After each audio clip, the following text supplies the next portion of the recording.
Gəncədə bir nəfərin ölümü, 4 nəfərin xəsarət alması ilə nəticələnən ağır yol nəqliyyat hadisəsi baş verib.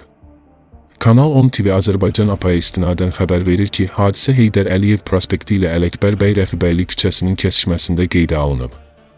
Hyundai və Fiat Donlo markalı minik avtomobillərinin toqquşması zamanı Fiat Doblo markalı avtomobildə olan sərnişin hadisə yerində dünyasını dəyişib, daha 4 nəfər də yaralananlar.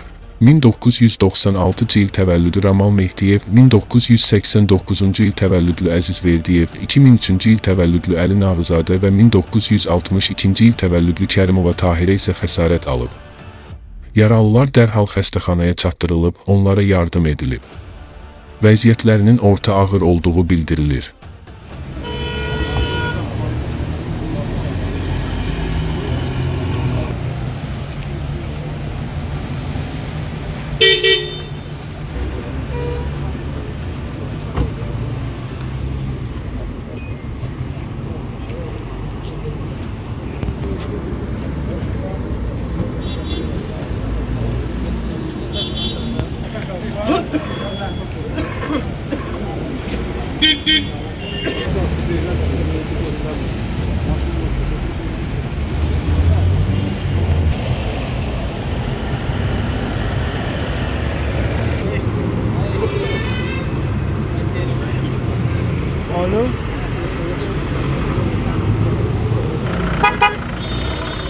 Hadisə yerinə polis əməkdaşları cəlb edilib.